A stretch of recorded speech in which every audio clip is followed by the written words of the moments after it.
Estamos no município de Palmas, sudoeste do estado do Paraná, o município mais alto e também mais frio do estado e que se destaca pela sua potência em geração de energia eólica. Aqui está uma importante unidade de conservação de proteção integral, chamada de Refúgio da Vida Silvestre dos Campos de Palmas. Vamos conhecer.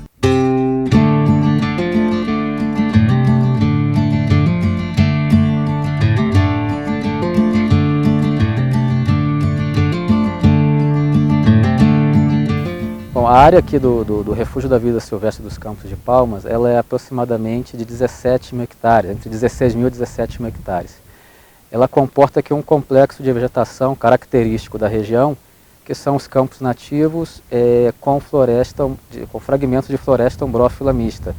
Ou seja, a gente tem aqui os campos nativos, com as gramíneas nativas, e também a floresta com a presença de araucárias nos fragmentos florestais aqui da região.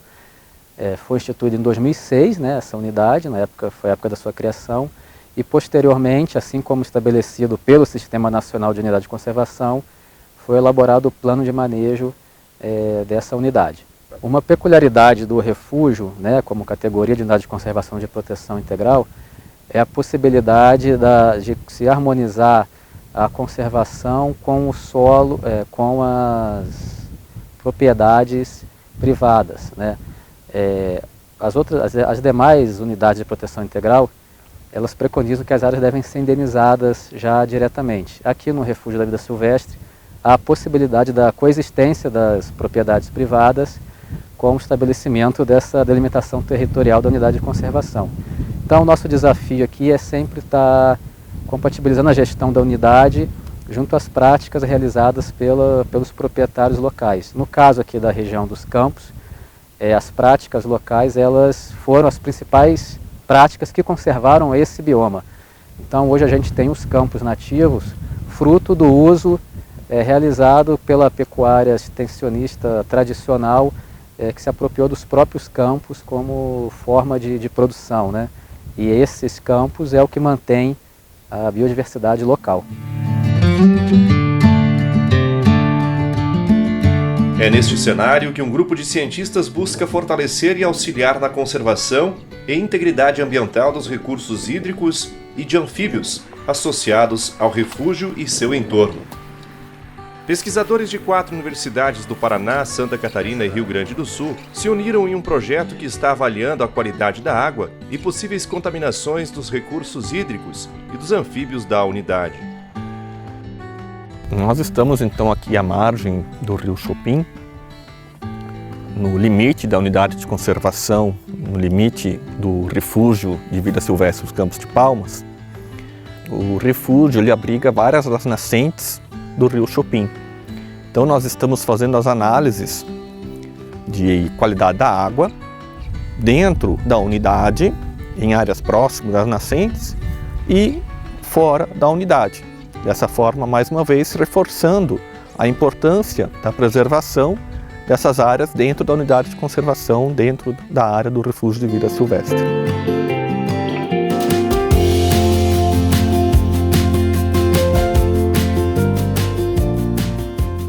Eu montei toda uma base cartográfica disponível e também o ICMBio disponibilizou alguns materiais cartográficos da região.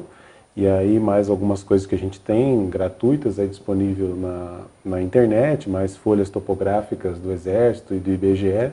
A gente uniu esse material no intuito de reconhecer cartograficamente a área para ajudar o pessoal que está trabalhando hoje com as análises na definição dos pontos numa sequência desde nascentes e conforme o rio vai indo a jusante para dentro da unidade de conservação e passando por vários compartimentos de usos do solo típicos, né? A gente tem áreas tipicamente utilizadas com silvicultura, áreas tipicamente utilizadas com campos cultivados ou agricultura, até mesmo no exterior da unidade, né? Fora da unidade, né? Que o uso principal é agrícola.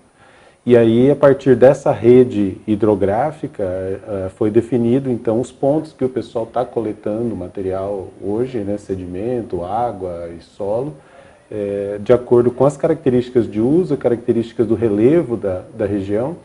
E aí, por meio dos mapas, a gente identificou, né, as principais características de relevo, as principais, como que a rede hidrográfica está organizada, de modo que pudesse ter uma sequência topográfica e hidrológica essas coletas que estão sendo feitas hoje.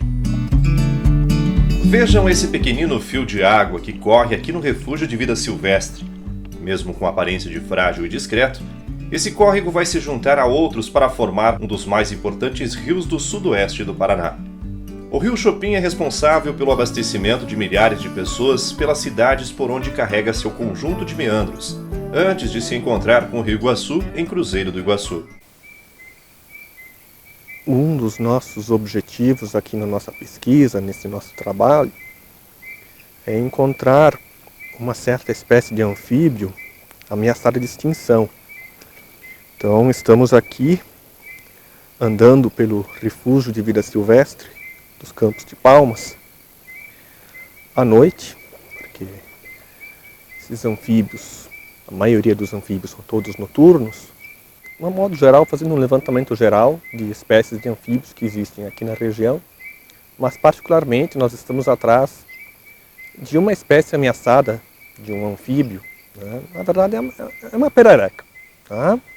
E existem registros dela fora da região do Refúgio de Vida Silvestre, dos Campos de Palmas, mas dentro da unidade de conservação, dentro do refúgio, nós ainda não a encontramos.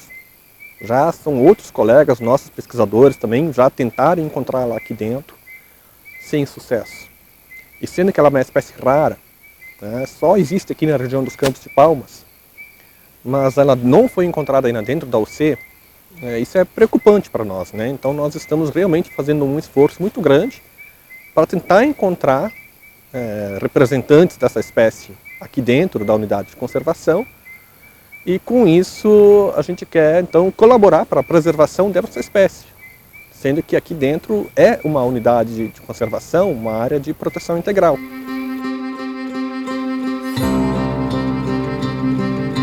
Com a parceria da professora Elaine Lucas, da Universidade Federal de Santa Maria, estão sendo feitos muitos esforços para encontrar essa espécie rara.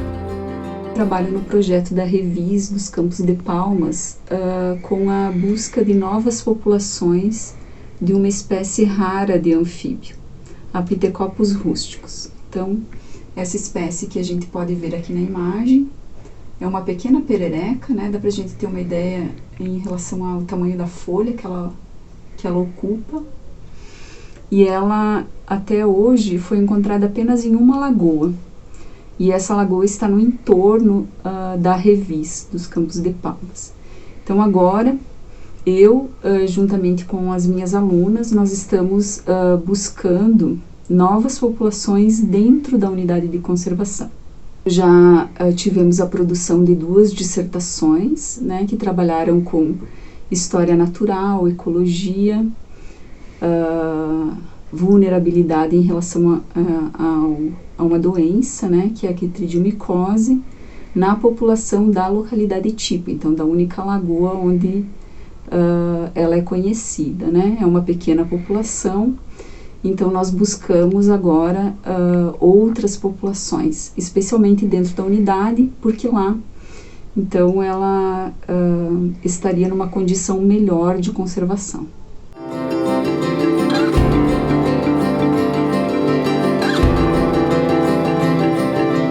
Os cientistas estão preocupados, pois os anfíbios estão entre os animais mais ameaçados de extinção do mundo.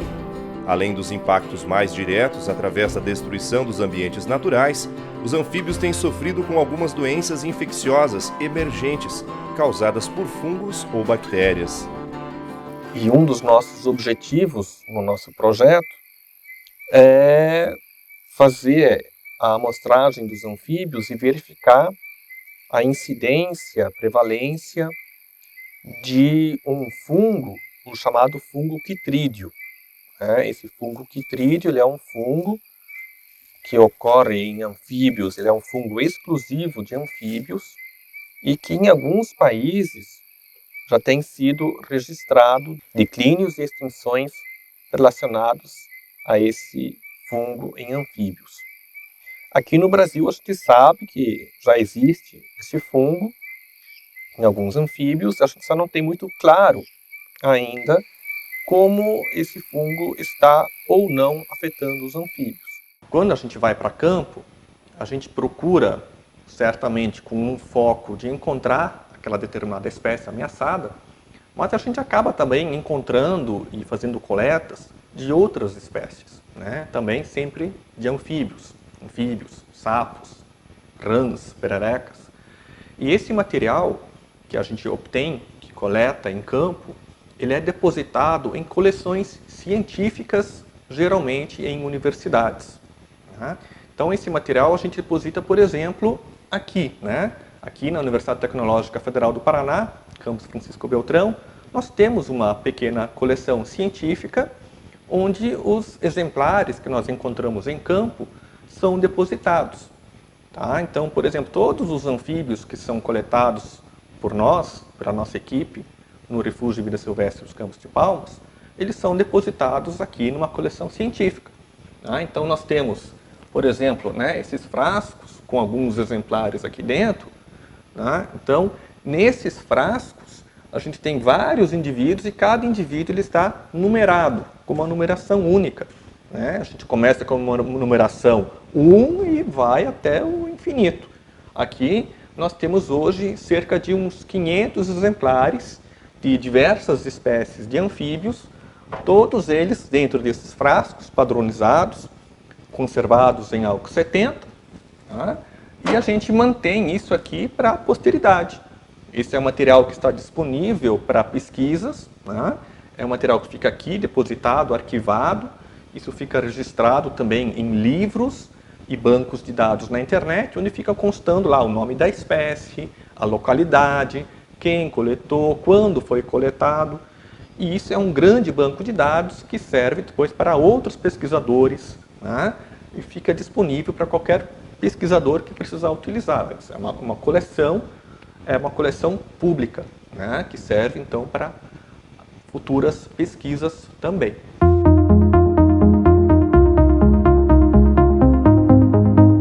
Está sendo feito o estudo com participação de cientistas da Universidade Federal do Pampa, da tolerância e da sensibilidade térmica das larvas de anfíbios, conhecidos como girinos. Com esse trabalho, pretende-se prever o impacto que o aumento das temperaturas, pelas mudanças climáticas globais, poderá ter nos anfíbios da região do refúgio. Eu trabalho com ecologia de anfíbios e ecossistemas campestres e vou contribuir no projeto da Revis Campos de Palmas com uma investigação sobre como que o uso do solo, o tipo de uso do solo, pode afetar a capacidade dos anfíbios, sapos, rãs e pererecas, quanto à resposta deles aos extremos de temperatura que os girinos, né, dessas espécies podem suportar nos ambientes em que naturalmente estão expostos. Então, esse projeto, essa parte do projeto, ele tem participação de outros colegas e alunos de pós-graduação meus, e então a gente vai investigar se isso ocorre, né? Se de fato alguns anfíbios, algumas espécies podem estar com a capacidade comprometida de resposta a essa temperatura nas poças em função do tipo de uso do solo que rodeia essas poças aqui na região dos Campos de Palmas.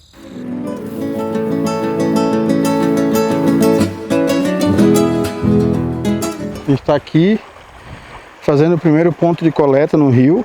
Nesse ponto a gente tem que entrar mais ao meio do rio para coletar uma boa amostragem do que é a água do leito, né? Dentro do leito.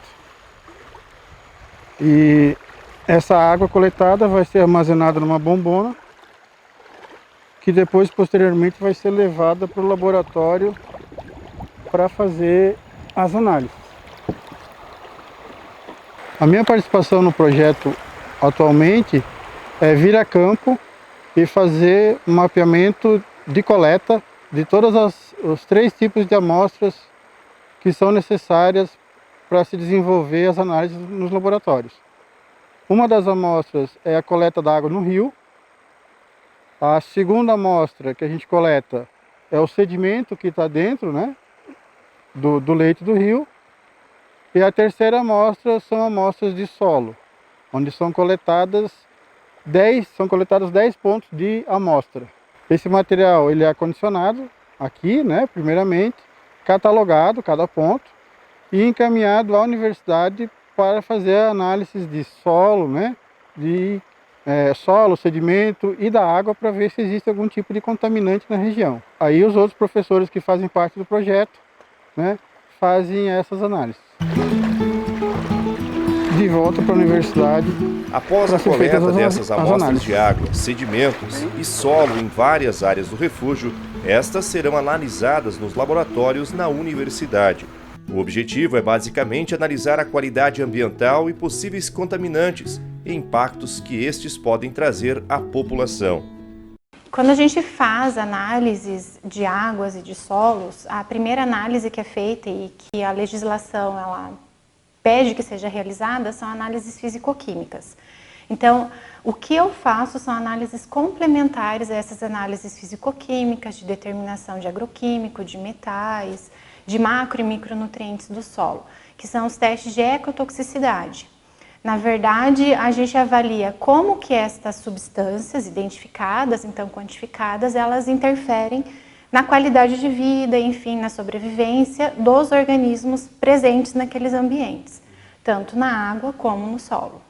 Nosso objetivo é avaliar como, então, os diferentes usos e ocupações do solo interferem na qualidade da água do rio e também na qualidade do solo, mas isso utilizando organismos como bioindicadores. Então, a partir da coleta dessas amostras de água e de solos, lá em Palmas, essas amostras são trazidas aqui para o Laboratório de Biologia da UTFPR de Francisco Beltrão, e aqui a gente realiza os testes de ecotoxicidade. Eu utilizo basicamente 3 bioindicadores. O que seriam esses testes? Então, seriam avaliar como que estas amostras de água e de solo interferem nos organismos.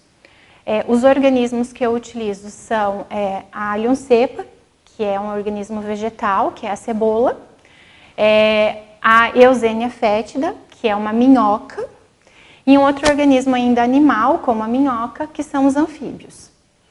Basicamente, a gente coloca esses organismos em contato com estas amostras de água e de solo e confeccionamos lâminas, e estas lâminas são analisadas no microscópio para que a gente verifique como que as células estão se comportando e como que o DNA destas células estão se comportando. O DNA é uma molécula presente no núcleo destas células eucariontes, já que os organismos que a gente está utilizando são eucariontes, e qualquer alteração que a gente tenha na estrutura deste DNA, na composição química deste DNA, a gente chama isso de mutação. Por que a gente avalia essa parte do DNA especificamente, essas mutações? Existem vários trabalhos que já correlacionaram a presença de mutações, né, a existência de mutações, com o surgimento de vários tipos de câncer. Então, por isso que existe essa preocupação com o DNA destes organismos. As células, quando nós analisamos e contamos as células, existem 2 problemáticas. Tanto as células, né, os organismos, eles param de se dividir, a gente tem um menor número de células em divisão. Isso é ruim porque a longo prazo mostra que este organismo não vai conseguir repor as suas células e então ele vai morrer. Assim como também células que estejam se dividindo muito. E células que se dividem muito, também existe então uma relação com o surgimento de tumores. Por isso a grande preocupação que a gente tem de avaliar todas essas amostras de água e de solos para verificar como que até indiretamente o homem pode ser afetado através da exposição a elas. No teste da minhoca a gente analisa a toxicidade do solo ou da água.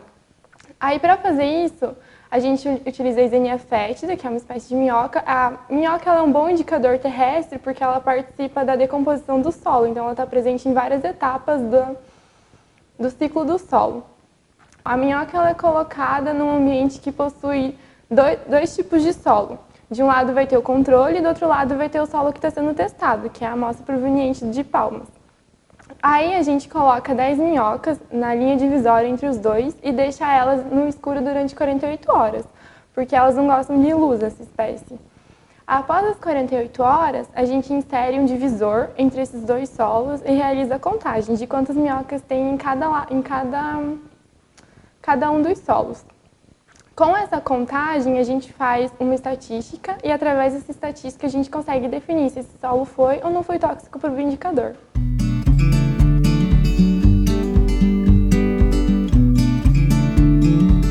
Os últimos remanescentes dos campos desta região, com sua enorme biodiversidade e serviços ecossistêmicos, têm se mantido bem em parceria com os pecuaristas, que historicamente desenvolvem essa prática sobre os prados nativos. Isso vem acontecendo ao longo de décadas em algumas áreas da reserva. Essa é a prova empírica de que o gado e conservação podem caminhar juntos, se for feito de forma responsável. Hoje basicamente a pecuária, né? A pecuária a bovinocultura e a ovinocultura, né?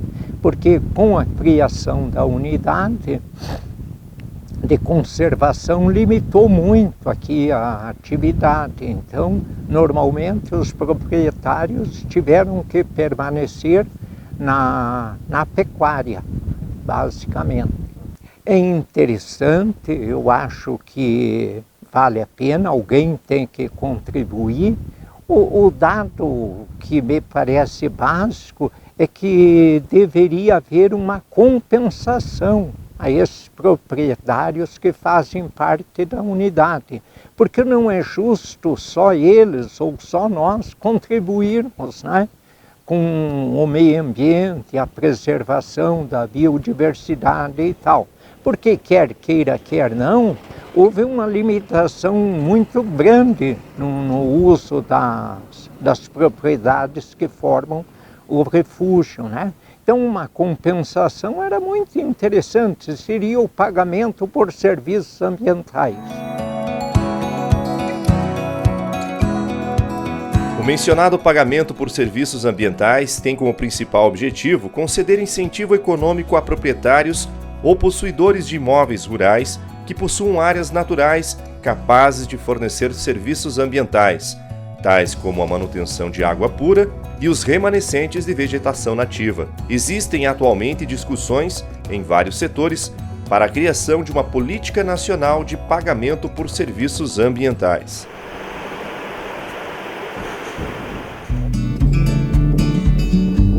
Este ecossistema tem alta diversidade de espécies vegetais e animais que oferecem benefícios ambientais importantes, como a conservação dos recursos hídricos, constitui fonte forrageira para animais do sul do Brasil, além da beleza cênica com enorme potencial ecoturístico.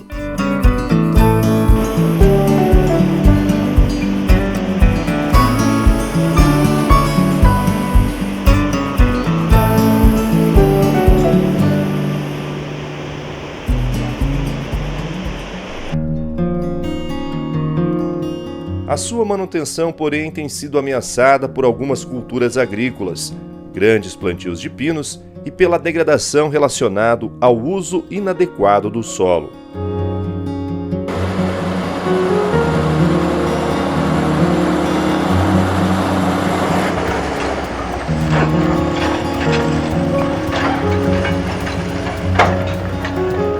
Então, dentre as análises realizadas na unidade de conservação de Palmas, eu coordeno a equipe responsável pelas análises de concentração de metais pesados.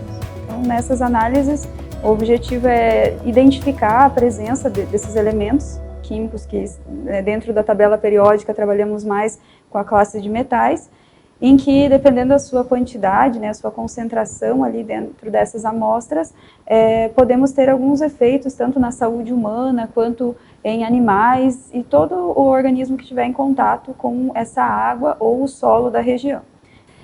Tendo em vista que alguns desses metais em doses elevadas, né, podem causar alguns efeitos para a saúde humana, sendo alguns deles, inclusive, carcinogênicos e mutagênicos, que, como em outras etapas do projeto, que avaliam esses efeitos, podem trazer, então, o risco de desenvolvimento de câncer, tumores para o ser humano. Nas localidades, então, da unidade de conservação em que avaliamos a presença de metais, não há nenhuma área industrial, que é geralmente o que promove essas contaminações do meio ambiente por metais pesados. Porém, em relação à característica em si do solo da região, ter uma concentração muito alta, tanto de ferro, manganês, alguns outros metais, essas doses, sim, quantidades elevadas, podem sim ter relação com características mutagênicas que são identificadas em outras análises do projeto. Em relação às análises laboratoriais em si, como não temos o equipamento aqui na UTF-PR, no campus de Francisco Beltrão, essas amostras que são coletadas lá na unidade de conservação de Palmas são transportadas de uma forma adequada, né, e armazenadas para que essa análise seja realizada na UniOeste Campus Toledo. Então, lá na cidade de Toledo, Paraná, a gente possui, então, essa parceria para a realização dessas análises no equipamento chamado TXRF, que seria uma técnica de fluorescência de raio-x por reflexão total, em que conseguimos irradiar, então, essas amostras, tanto de água, solo e sedimento, para que seja possível quantificar a presença desses metais pesados. Então, após coletadas as amostras de água e de solo lá da unidade de conservação de Palmas, essas amostras, então, elas precisam ser preparadas. No caso das amostras de solo e sedimento do rio, precisamos secar, fazer o peneiramento dessas amostras para que elas fiquem bem finas. E, então, feito um preparo para a realização dessa análise chamada TXRF. Essa análise, ela contempla, então, a presença dos metais pesados em função do preparo de uma gota dessa amostra sendo dispersa em discos de quartzo, que seriam essas plaquinhas refletoras.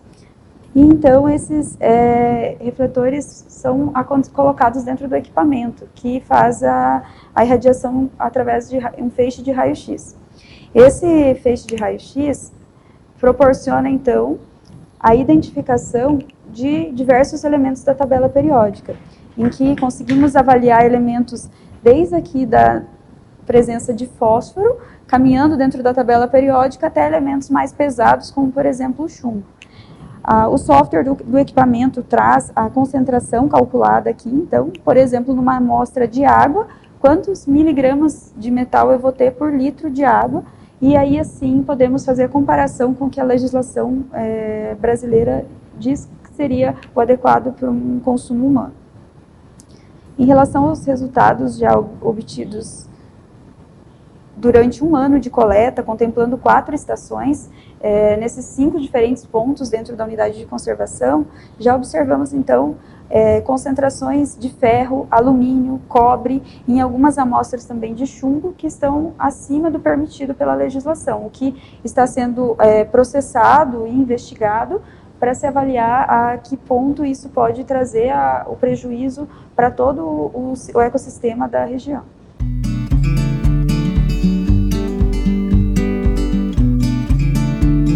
No projeto Campus de Palmas, estou como bolsista de extensão do CNPq, onde o principal objetivo é preparar toda a parte de divulgação do projeto, né, um projeto que já tem bastante dados do trabalho dos professores pesquisadores. Então, nós precisamos pegar esse material e divulgar isso, comunicar com a comunidade, tanto com os agricultores que estão dentro da área da unidade de conservação, também com todos aqueles que estão no entorno, né? E a sociedade, em geral, precisa ter acesso aos dados que os professores pesquisadores estão coletando em campo. O trabalho vai ser realizado mediante a divulgação através das redes sociais, dos sites das universidades, né, que participam do projeto, no caso a UTF-PR aqui de Francisco Beltrão, né, a Universidade Federal de Santa Maria e a Unipampa, né.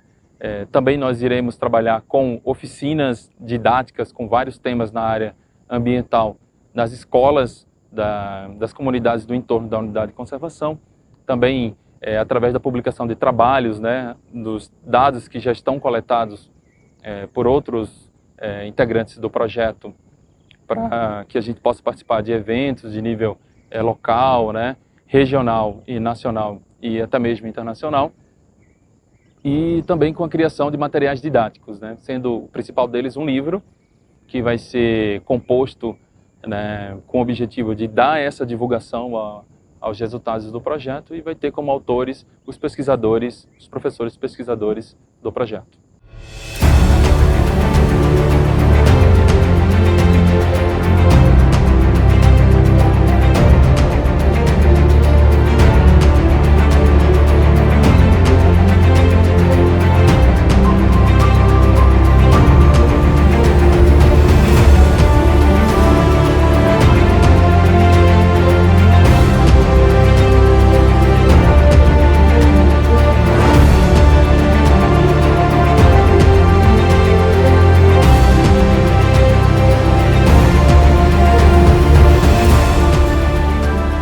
O desenvolvimento das atividades humanas, quando realizadas fora do contexto da sustentabilidade, podem reduzir consideravelmente a qualidade dos recursos hídricos e de todas as formas de vida associadas, levando a um cenário de desequilíbrio ambiental.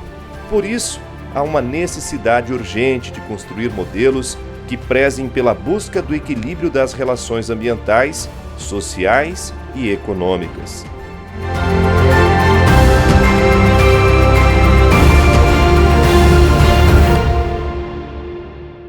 A gente realmente, né, gastou algum tempo aqui andando por esses campos, né, esses belíssimos campos naturais.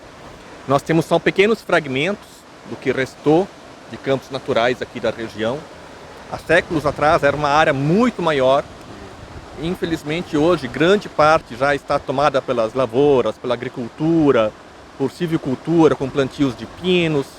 Então são pequenas áreas, pequenos fragmentos que ainda restaram. E esses pequenos fragmentos, hoje, eles estão mantidos, né? Eles estão mantidos para gerações futuras, graças à existência agora do Refúgio de Vida Silvestre dos Campos de Palmas, que é uma pequena parcela do que existiu, né, há séculos atrás, onde os tropeiros passavam, né? Várias gerações passaram por aqui, né? E isso aqui é um pequeno pedaço do que ainda restou de Mata Atlântica, né? Nós estamos falando em biomas, nós estamos num pequeno pedaço do bioma Mata Atlântica. Então, dentro da Mata Atlântica, nós temos grandes florestas e nós temos também essas regiões, como aqui, que são os campos naturais. Tá? E, falando no contexto do bioma Mata Atlântica, nós temos cerca de 7% da cobertura original ainda da Mata Atlântica. Então, o resto já foi todo alterado, muita parte do que era a cobertura original de Mata Atlântica. Hoje nós temos as nossas cidades, as áreas urbanas, mesmo áreas também de agricultura, lavoura, pecuária, né? Então, assim, é fundamental, é importante que a gente mantenha algumas pequenas áreas como essa aqui, que elas têm uma beleza natural de como era o ambiente, como eram os biomas. E junto a isso tem o que a gente chama de serviços ecossistêmicos. Então, os serviços ecossistêmicos, por exemplo, a água, né? Aqui nós temos as nascentes do Rio Chopin, que vão fornecer água limpa para várias cidades aqui do entorno. Então isso aqui precisa ser mantido, precisa ser preservado. O ar puro que vem daqui. Tá? Então, imaginem se a gente liberasse isso aqui agora para plantar soja, milho ao longo das margens aqui do Rio Chopin e perdesse a beleza desses campos naturais.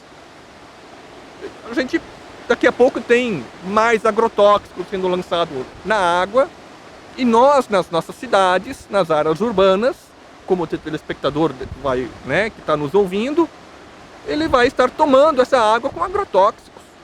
Então a gente precisa manter essas áreas naturais e precisa proteger essas áreas. Até porque, né, professor, todas as formas de vida têm o mesmo direito à existência, inclusive o homem, né? Sim. Todas as formas de vida precisam ser protegidas.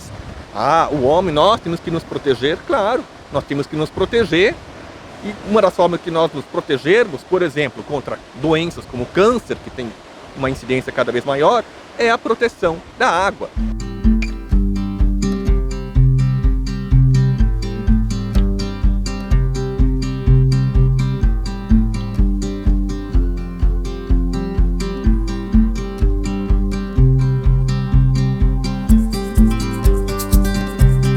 Aqui é uma área assim protegida, a gente sempre protegeu, porque não por ser um refúgio, né? A gente sempre gostou de proteger os campos, achamos muito bonito. Quando a gente veio morar aqui, eu era de Santa Catarina, sou natural de Lebon Regis, então a gente achava muito bonito os campos. Daí a gente vendeu lá e veio para cá já por achar bonito os campos. E hoje eu acho que todas as propriedades aqui, elas estão com as mesmas coisas do Revis, né? Por causa da Mata Atlântica. Também não pode mexer, né? O campo tem que virar campo, a mata não pode mexer. Mas eu adoro morar aqui, Deus me livre, não me vejo em outro lugar.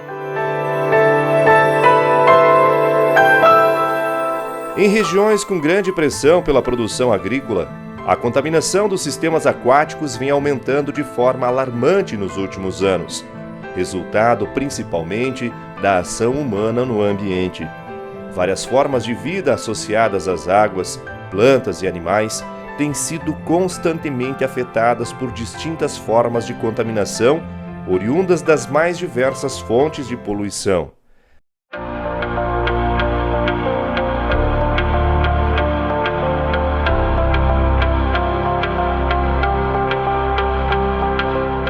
Desta forma, o projeto sendo desenvolvido pelos pesquisadores neste refúgio é importante por contribuir com análises de qualidade de água, análises de agrotóxicos e seus impactos sobre a fauna de anfíbios, inclusive sobre espécies ameaçadas de extinção.